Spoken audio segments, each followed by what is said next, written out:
You're listening to the N2K Space Network.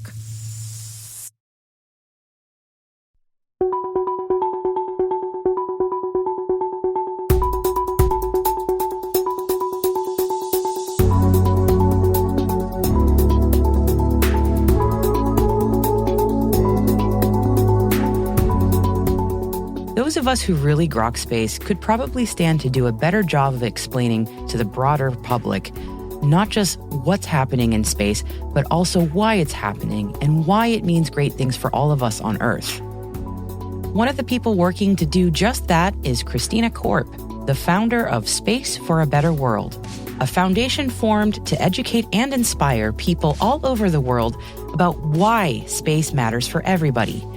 And because she has, honestly, an incredible life story and the best job title I have ever heard, I'm going to let her introduce herself. Sure. My name is Christina Korp. I am known as the Astronaut Wrangler, which actually, by the way, I just gave that title to myself, but it's because I used to work for Apollo 11 astronaut Buzz Aldrin. And now I work with many, many astronauts who used to work at NASA or have already been to space. That is the coolest title in existence, for the record. When I saw that on your email signature, I said, how does one get that amazing title? And what is that like to be an astronaut wrangler? Well, and to explain why it's an astronaut wrangler is because during all the years I worked for Buzz, people would call me up and say, since you're the astronaut whisperer, and I'm like, whispering is not the word. And there have been some people too, by the way, who are like, oh, that's so disrespectful to astronauts to say you have to wrangle them. And the astronauts are like, no, accurate. It's totally accurate. So, yeah, I would say, I imagine they're very busy people. So, and as are you. So I would think wrangling makes a lot of sense in that case. Well, and they're very, there are many different kinds of personalities. Just like anybody, astronauts come in many, many different molds. And so, and look, they're all accomplished people and they're all very confident people. So, they're often experts in their own world, their own field or whatever, but I know what I'm doing when it comes to what I'm trying to help them with. And so, sometimes there's a little bit of wrangling, but for the most part, I try really hard to work with the astronauts that I think are really good people who have a shared purpose with what I try to do through my foundation. Yes. Yeah. So many good things in that. So I was going to say, what kind of things do you do on your own or with the astronauts, whichever one you want to start with first? Well, I think, for people who don't know me, it's helpful to know that I came from the music world. So I was in a family band growing up and I moved to LA to become a rock star.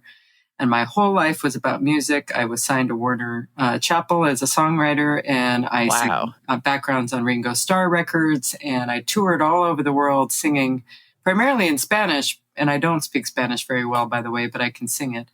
And I just kind of had this crazy rock star lifestyle of singing in front of 20 to 200,000 people in live concerts, and also recording. And that was my life. And then I started to because I had to get a real job. I went to work for John Tesh, and he mentored me and taught me how to run his media company, his record label, production company, radio show, and I was the tour manager. And then I went to.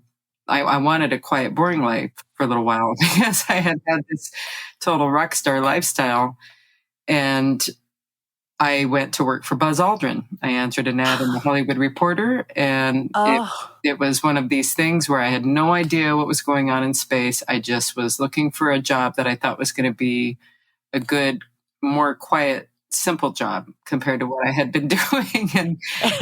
And I had no idea what I was getting myself into. And it opened me up into this whole world of space and hanging out with Apollo astronauts. And so it's not a conventional avenue to space. And it's also not even typical for really anything else. I love that kind of story, honestly, though. I mean, I would imagine, I know very little about Buzz Aldrin. I've never met the man, but I know of him through his, his mystique, I suppose. I would imagine you having rock star background might mesh well with him. Is that maybe why when you answered the classified, he was like, yeah, you, definitely.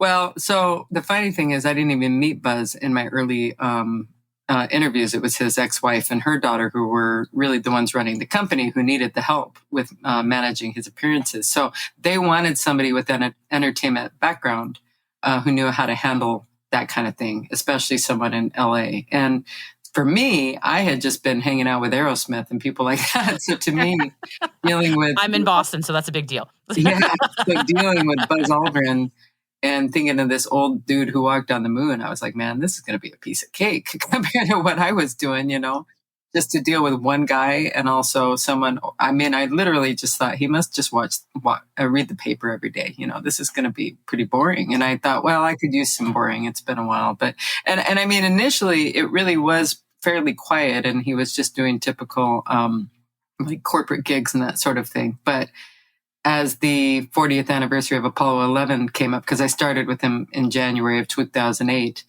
and 2009 was the 40th anniversary of Apollo 11, and things really started ramping up to celebrate that anniversary. And that's when I started really leveraging my entertainment background to try to help promote what not only the historic anniversary, but then his vision, which was all about going to Mars. And that's when I started thinking, well, maybe I have an opportunity here to bring my entertainment skills to try to amplify his vision, but in a way that people like me could understand it. And so that's kind of what has led me down this path now in my own, new mission, so to speak, of how I married the entertainment side of me along with the space world now. That is a fascinating story. And I think it's so important that people understand that every path into a career does not have to be this linear thing, that no experience is ever wasted and we can bring our full selves to the table. And I love that you've got Space for a Better World, your foundation, where you're doing that. You're bringing all these facets of your experience together. Can you talk a little bit about what your foundation is, what it does? Yeah. So I came up with the tagline of connecting the space curious to the space serious, because I came from the world of the space curious. I mean, even though I knew nothing about space, I loved Star Trek and Star Wars and lots of sci-fi. My grandma was always big into astronomy. And so, it's space curious for sure. But then I got, then I entered this world of the deep space serious, of dealing with, guys who walked on the moon, but also space agencies and heads of aerospace companies and just really major decision makers in space. And so, and then aside from that, always hearing moon landing memories, being with guys who walked on the moon, I became the keeper of the moon landing memories. I just heard thousands of them, and realizing, wow, I have a responsibility here. I'm in a unique position of hearing these stories that for the guys was just their reality. But then I realized, wow, this is people pouring out their hearts and souls about what the first moon landing especially meant to them and how it kind of lit this spark within them of believing they could do something that they didn't think was possible for themselves before. So that's really what kind of has led me to Space for a Better World. So it's a combination of doing outreach to inspire young people and people from a lot of different backgrounds to believe that there's a place for them in space. And I'm living proof of that, having come from where I came from. But then also realizing I have maybe an opportunity to educate even people who are big decision makers for companies or even in countries.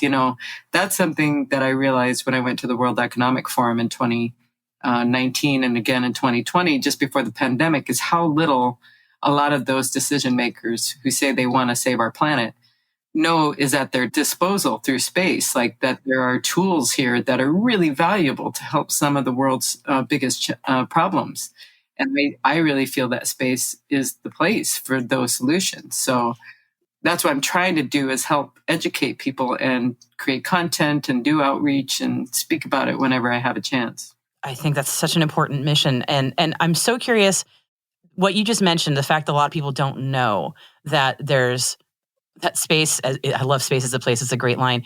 A lot of people don't know, or they don't see the relevance. Like, for example, my mother was a teenager when we went up to the moon, and she often tells me, I don't understand why we spent all that money to go there and we got our problems on Earth, which we hear it all the time from everybody. Yeah. And I feel like historically we've done, those of us who are enthusiasts or work in the industry in any capacity, we haven't done a great job at sort of selling, for lack of a better term, why going to space matters, and why space exploration is important for those of us on Earth. Like, why have we not done as good a job as maybe we should be doing? What's interesting is I just was talking earlier with Nicole Stott, the NASA astronaut who I work closely with and is a major partner in purpose with me on Space for a Better World. The interesting thing about the Apollo era is they did a fantastic job of marketing going to the moon. Like, they really got not just America, but the whole world on board with the idea of this exciting endeavor of going to the moon. And so it's just since then, I think there hasn't been the greatest marketing and messaging in a way that people understand the value of what they've gotten from that. I mean, the return on investment is so beyond measure that hardly anybody's, I don't even know if anybody's ever truly done it. And we're talking thousands and thousands upon times of what we put into it has been given back to the world. And so, what I'm trying to do through Space for a Better World is kind of show people that. So, for instance, everyone takes for granted that they have a little computer in their hand that lets them talk to anyone in the world with no delay. They can do it with video chat. They can use GPS to go anywhere they want without a map in their hand. And that is all space technology that was created to go to the moon. It was all about trying to create communications and different types of technology to enable us to take humans to the moon. And now we all use it and everyone takes it for granted. It's so ordinary now, right? Yeah. Yeah, people don't even understand that's what it is. I mean, that's the interesting part about it is everyone is using space technology and they just don't know that's what it is. So trying to bridge that gap, that's what I really feel like, okay, maybe me and the astronauts can help bridge that gap. Because meanwhile, like even in the world of cyber and AI and all of that, again, all of that computing began, a lot of it within the space program, or at least in some way really evolved into what everyone's using now because of what we had to learn for space. And so that's where I'm trying to even kind of bring back full circle so many things that people don't understand evolved from the space program. And so just to give a couple more examples that are not even the technology, but, I say to people, if you're using memory foam, you're using space technology. Everybody uses it for their neck pillows and it's in their shoes and it's on your beds and, and it was a material that was created to soften the landing of a spacecraft. I could go on. And that's one thing that I'm going to start doing is trying to show people like, look, you are benefiting every day from this. So it isn't like we're just spending, and this is where we always laugh in the space world about, oh, we're spending all this money in space. Well, actually all that money is spent on Earth. Yes. It's actually spent on Earth paying people, engineers, and a lot of what they're developing is actually totally, I don't know how best to describe it, but it's totally evolving into things that we use all the time as everyday products.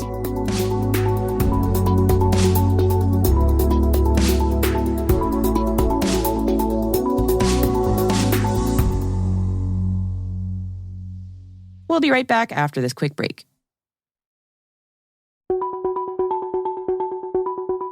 Yeah, and I know that is definitely an avenue to reach some folks who are maybe on the cusp of being like pro space for lack of a better term. Like, yeah, I guess what space is doing for us is really good.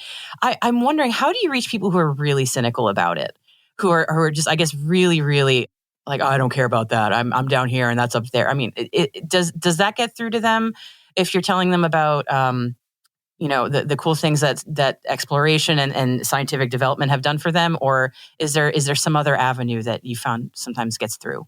Well, I think what it comes down to is everybody cares about something, right? So you have to figure out where you can meet them at the point that something matters to them. And so often the people who are saying, oh, why are we spending money on space, will say, oh, I'm an environmentalist, or I'm worried about climate. I'm worried about these things, with climate change. And the ironic thing is, they'll say, I can't worry about space. I've got to worry about that. And I'm like, well, first of all, we live on a planet in space and it's not this far away place. It has nothing to do with us. Space is all around us.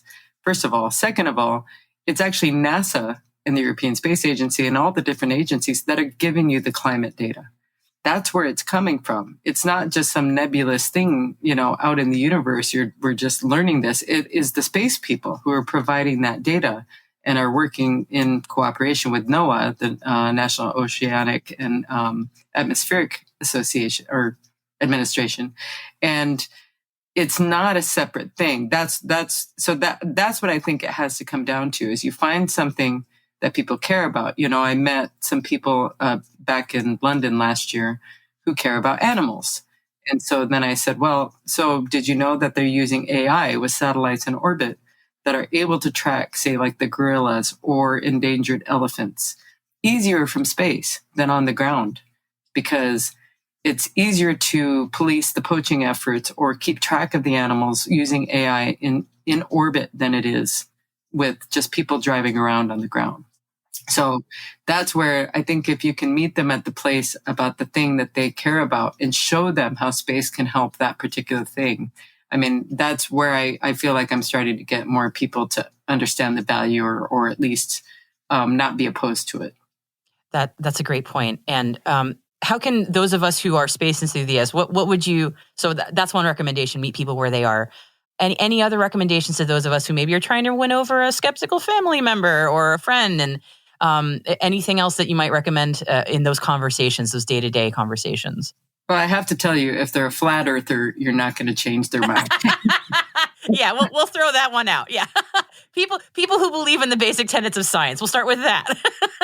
Yeah, it's pretty hard anybody who's decided the earth is flat, man, they have just committed themselves to something that's just, Oh, and I'm sure you've encountered folks like that too. So I'm no fun there. I think people, I'll just tell you a little story, which is interesting relating to conspiracy theorists, because sometimes I just think people want to believe something, just want to be different. They want to. Oh, for sure. And definitely. I went to the South Pole with Buzz Aldrin in 2016.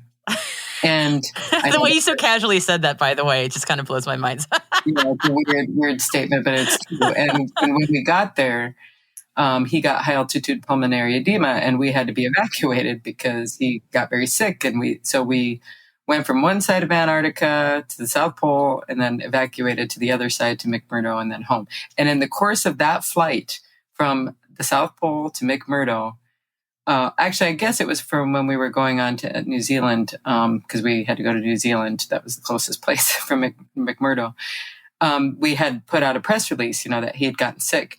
And in the course of the flight from McMurdo to New Zealand, someone created a fake tweet that looked like it was from Buzz, like it looked graphically real, saying that there were alien pyramids at the South Pole. And the funny thing is I was the one who created Buzz's social media accounts, and I created that Twitter account, and I was the one who does the tweets. So I couldn't say, oh, well, Buzz, first of all, Buzz doesn't tweet anything. This isn't from him.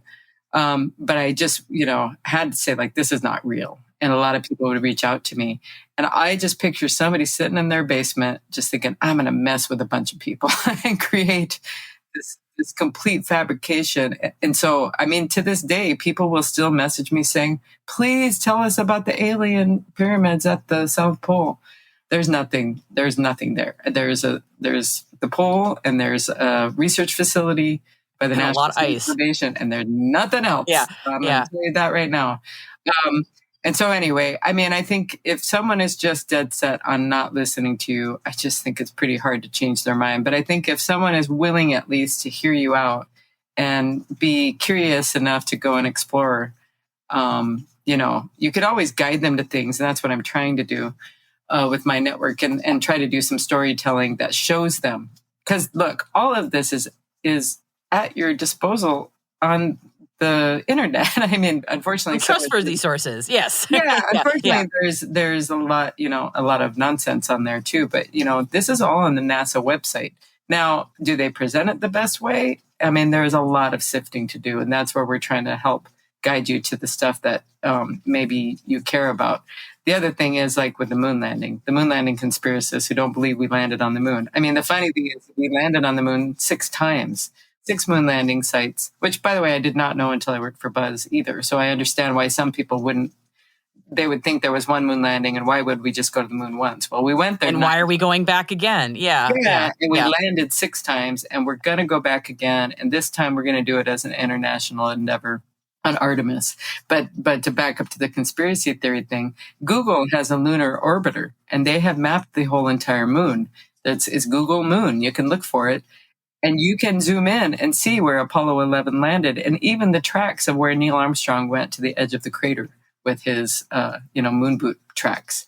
So this is all stuff that, it's too hard to have that many people in the conspiracy when there's so much evidence, of what did. But anyway, I just think if somebody is doubtful of that kind of thing, you can say, well, go check this out, and hopefully they do. Yeah, I was going to say, given what you do and who you work with, that unfortunately has to be a downside of the gig, is dealing with people who are the conspiracy theorists who, I remember talking to someone who was working on the comm site at NASA, and it was just sort of like a big downer of the job was dealing with people being like, it's all fake. And it just got to be dispiriting, I think, being on the other end of that, when you know it's real and a lot of hard work went into it, to have people discredit it. So it's not, those people are thankfully in the minority. And the good news is that I think if you talk to a reasonable, sensible person and you say, hey, go check this out, and they're curious enough, they'll go do it. Yeah, definitely. Yeah, thankfully, you're right. Those folks are kind of more fringe. Anyway, I'll change topics entirely to something more positive. So what are you excited about for what's coming in this new space era? Well, first of all, the commercial space part of things is really exciting because it's helping to accelerate things that are difficult to help accelerate in government. So I say this because a lot of people, all these billionaires, this new billionaire space race. And we actually, the astronauts and I and most of the community are like, thank goodness for the billionaires, because it's not just, they're not doing joyrides just for the sake of it. They've got big, ambitious plans. And besides all of that, they employ thousands of people who have their own hopes and dreams, built into these new future space endeavors. So we're super supportive of it, and also even trying to help kind of change people's perceptions of why people like Jeff Bezos and Elon Musk, they're both terrible communicators.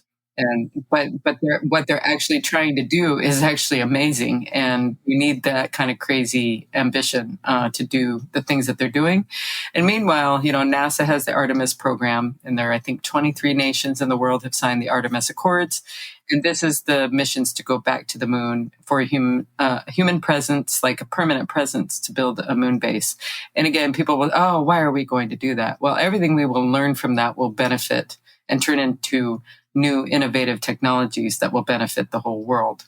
And so that's one thing. And by the way, it's opportunities for commercial companies to actually make money. It doesn't have to be just this, okay, the taxpayers are paying for us to go to the moon. There are huge opportunities for companies to be a part of this and to actually make money doing it. And then secondly, Artemis is to land the first woman on the moon. They will land other people too, but as a woman, and I'm sure you can appreciate this, the idea that the first woman will finally get to walk on the moon is pretty exciting. And I'm really trying hard to make people aware of this. And it isn't well known, unfortunately, and it needs to be more widespread. And I think when I tell, especially science teachers who don't know, they're like, wait a minute, what? I'm like, yeah, the first woman is going to walk on the moon. And we're not talking in 10 years. We're talking in the next few years. Like Artemis 1 launched in November. I was at that launch at Kennedy Space Center. And Artemis 2 is in the planning phases. And, it probably will be SpaceX Starship will be the rocket probably that will take them back to the moon. They have the contract for a lunar lander, but we shall see. But these are near-term ambitious plans that I really want to make people aware of, because I think it has the power to excite the world the way that the Apollo missions did. I totally agree. For me, I have a 6-year-old daughter who's is very into space, and me telling her, "Hey, you're going to get to see the first woman walk on the moon." I just can't tell you how much it makes me light up knowing that I get to watch that with her and watch my little girl see that. That's for me just massive. So I hope more people will understand that there's some really great stuff coming, and I'm so excited for what your foundation does and is doing. Because I think it's an extraordinarily important mission. It's something that we've been needing for a long time, is to pay attention to how we're messaging the important things going on and communicating to not just the space nerds, but to everybody what's going on. So thank you for what you do. And I'm sure we'll be talking to you a lot about what's been going on. But thank you for your time today. I really appreciate it. No, thank you for having me. I know I could just ramble on and on. So I would gladly listen. So you've got a lot of great stories. So thank you very much. Yeah, thank you so much.